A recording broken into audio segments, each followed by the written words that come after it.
Hello everybody and welcome to this presentation on key support resistance and supply and demand zones. Now, key support resistance levels and supply and demand is the last of the four pillars of technical analysis. If I had to arrange the four pillars by order of importance, I would do it like so. First comes market structure. This is where we begin when we're looking at a clean chart. Next thing is key support resistance, supply and demand. Third comes the liquidity and the stops aspect. And finally, fourth is the Fibonacci, which we use to enter our trades most of the time. The rest of the videos are already uploaded in my YouTube channel, so have a look at them as well, as the idea is to build analysis on four pillars. They are meant to be used in conjunction with one another. Okay, so what you're seeing right now on your screens is roughly how key resistance, supply, demand, support, and key support look like on an actual chart.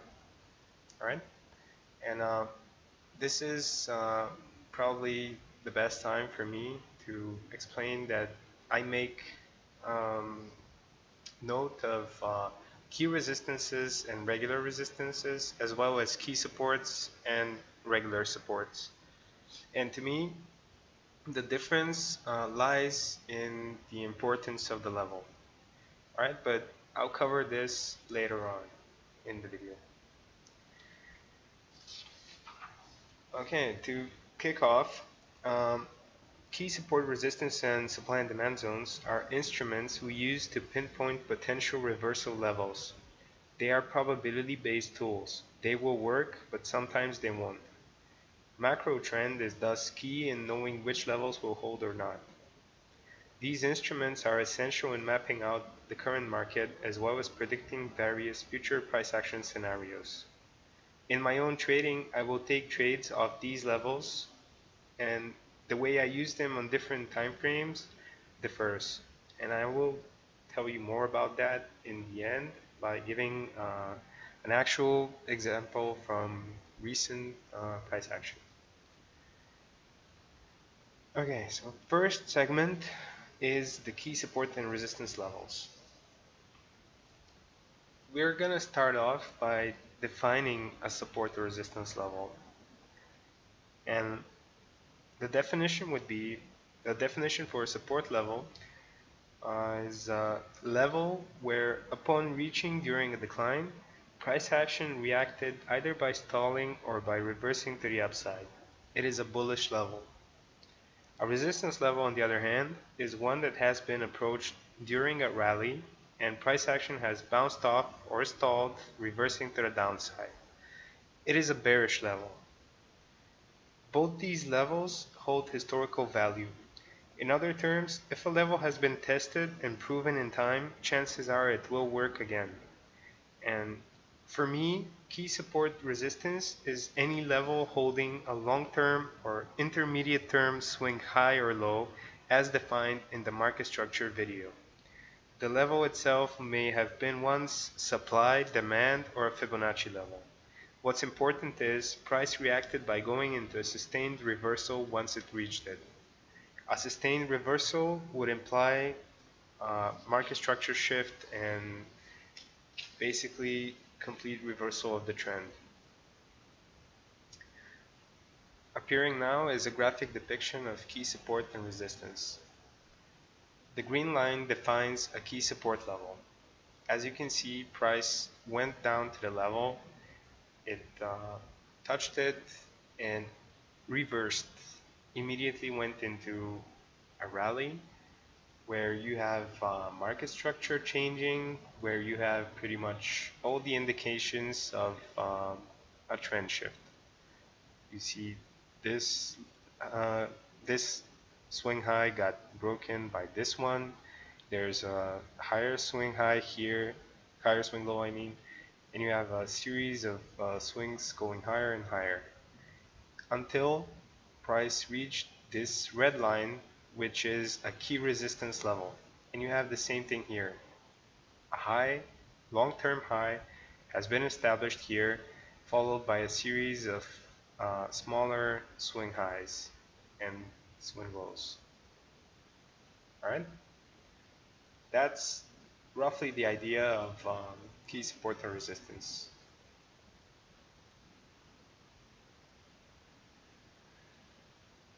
Coming up next, um, we're gonna talk about a break in. Just give me a second. I'm sorry, lost in my notes.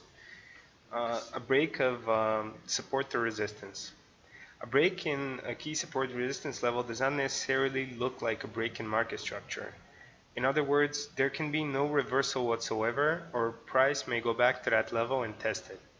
So if we're in a decline and price breaks through a support level, it may go back to test it as a resistance level.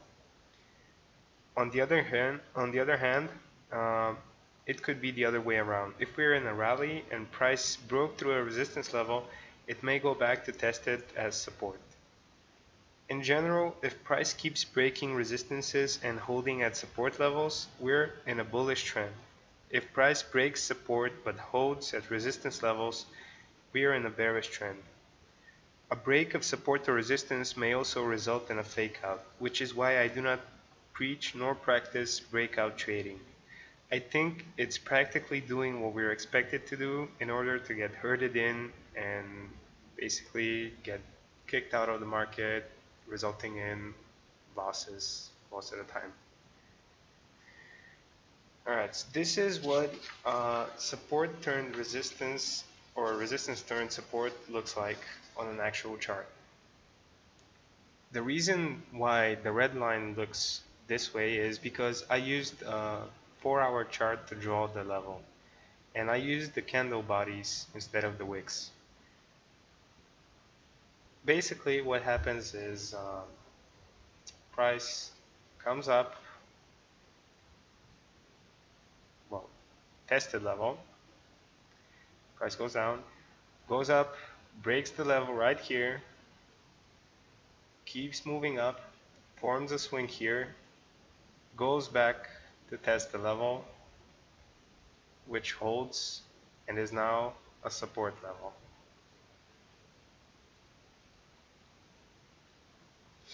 Alright?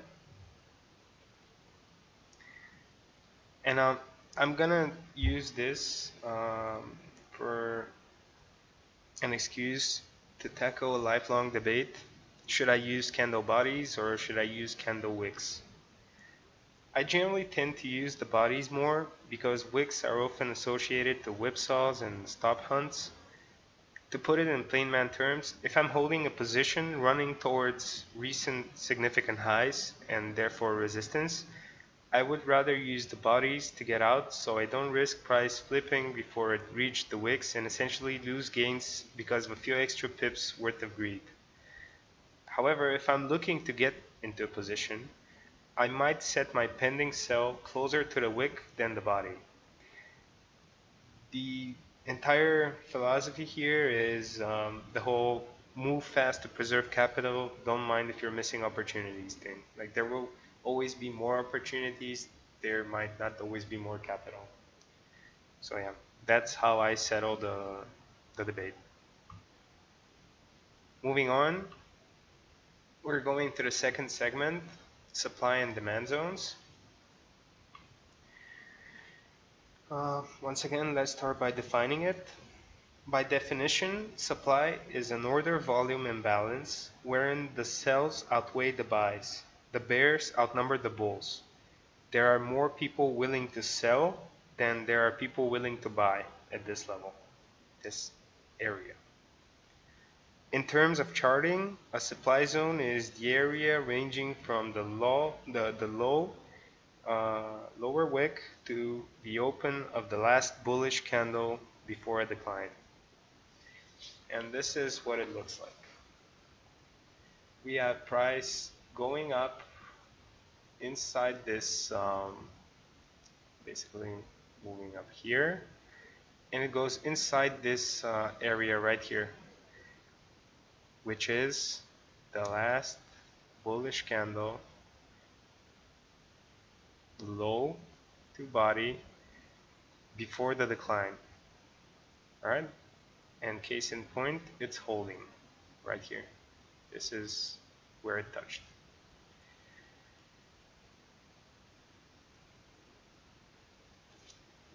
On the other hand, when we're talking about demand, it's just like supply, but the other way around. An order volume imbalance wherein the buys outweigh the sells. The bulls outnumber the bears. There are more people willing to buy at this area than there are people willing to sell.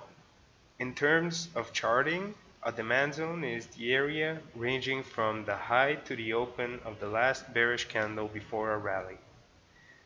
And once again, we have a good graphic depiction of what this looks like.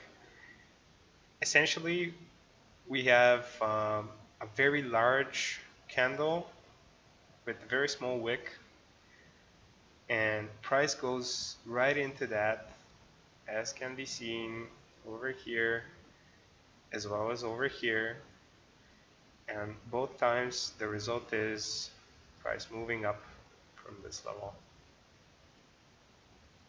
like this.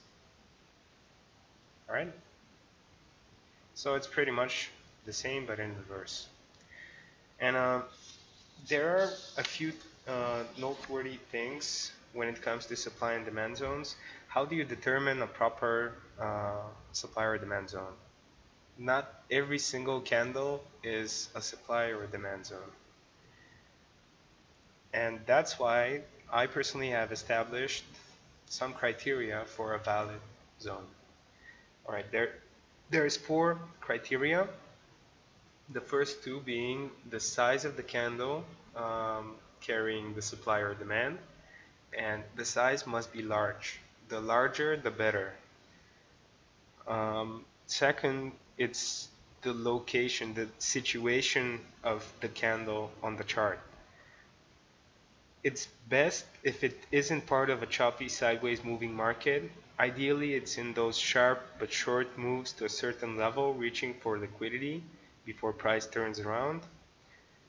But if you are in a choppy market, then just be sure to use the most, how should I put it, the largest, the most eye gouging candle that you can find in the middle of all the choppiness. All right, and last but not least, there are 2 more important factors: the speed at which price takes off from an alleged supply or demand zone, and the distance it travels. Now, those 2 components will help us deduce the strength of the zone. Are we bracing for a reversal, or is it just a short-lived correction off of a support to resistance level? And what you want to see ideally is a big fat candle, which makes price run through half across the chart pretty fast. Those are the ideal type of supply and demand zones that we're looking for. Moving on, what happens when there is a break of supply or demand zones? Well, just like in the case of a key support to resistance level, supply and demand zones sometimes fail, at which point we just go about the exact same way we did when a support or resistance level broke. First, if price is clearing supply zones but holding at demand zones, then we're likely in a bullish trend. In the opposite case, where price is holding at supply zones but clearing demand zones, we're in a bearish trend. Supply and demand zones complement key support and resistance. They're more precise and work on all time frames just as well as any other instrument that we're using. The good thing about supply and demand is you could afford to have an ideal entry with practically no drawdown related to it. And this is where we're going to talk about one more component of the supply and demand zones, the zone within the zone. Now, I've already discussed it on the forums while going through our top-down analysis. We may find supply and demand zones work like Russian puppets. Every time frame holds a more precise turning point than the previous. This won't always be the case, but generally speaking, if price is declining and dips inside lower than the body of the last bearish candle before the last rally, so essentially a demand zone, then it may be wise to check out what's going on back on the 4-hour chart or the hourly chart, or anything smaller than daily, because this may give a more exact idea how to set up the trade. And many times, especially on larger time frames such as daily or weekly, supply and demand zones are going to be too wide for small stops, so it behooves us to use several time frames to plot out a trade. And the example that I gave in the forums, one of USD CAD bouncing off of a 4-hour demand zone where price dips inside the candle. So you could place your buy order on that level and expect price to move up. You would have to account for a much larger stop. What you could do is just go to an hourly chart, so a little bit shorter time frame, and sort of segment this 4-hour demand zone into a smaller, more detailed turning point.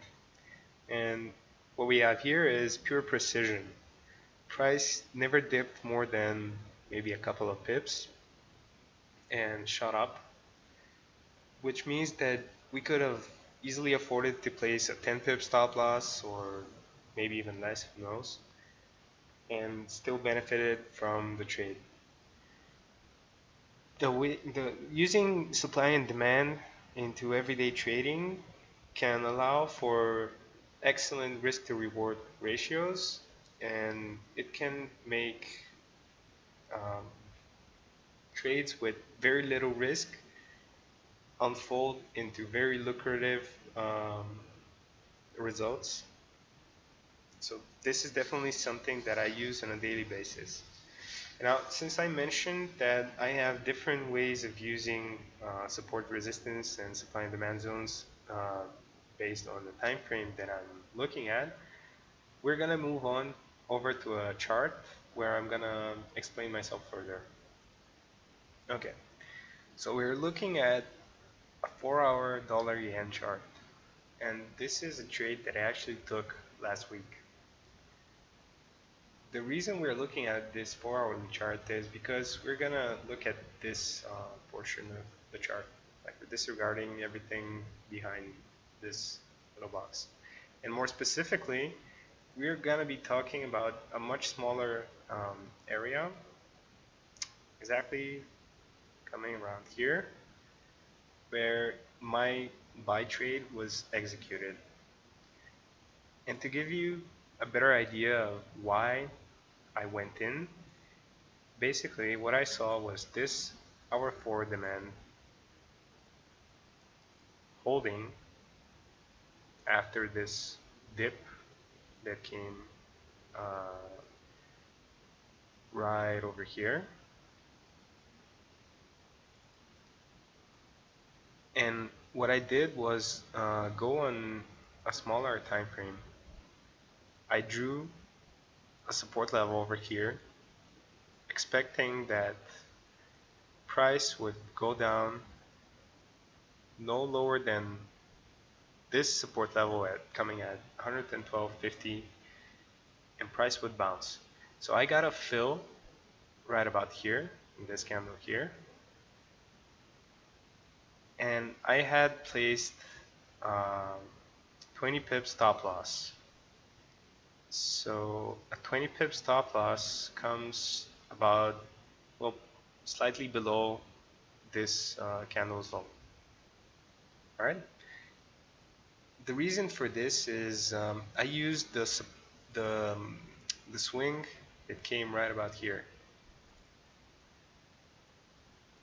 and what I had going through my head at the time was that this um, shoulder would be replicated somewhere around here and would basically lead to sort of head and shoulders pattern where you can see the two shoulders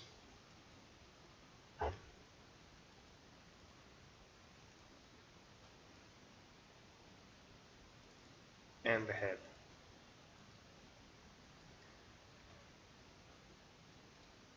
Unfortunately, it did not play out exactly as I had planned, so I had to stick around through a little drawdown, but eventually price rallied and support resistance and supply and demand helped me score 50 pips worth of a trade. The other way this could have been executed without so much counting for the head and shoulders that would appear. Well, I don't like referring to it as head and shoulders. To me, it's just price making lower lows and suddenly making a higher low. That's it. And I'm using the last higher low as my cue to go in. But anyway, alternatively, what I could have done was just use this demand zone over here, except go from open to high.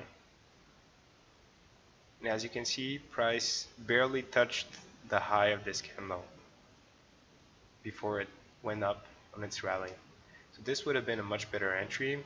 I probably wouldn't have been in a rush to close it for 50 pips. But all things considered, I'm still happy with my trade. This is just a way for me to show you how you can actually put these all these pillars to use in your actual charts, in your actual trading, real life trading, and they work. I use them all the time, and they work. All right. Uh, Thank you for watching. You can find the link to the Forex Factory thread that all these videos are derived from in here or in the description. You can find the rest of the videos in my YouTube account. And I had promised that I would complete the 4 pillars with a last sort of summary video where I talk about all 4 pillars combined, like how I use them in my everyday trading. I also plan on releasing a bunch of other videos relating to risk management,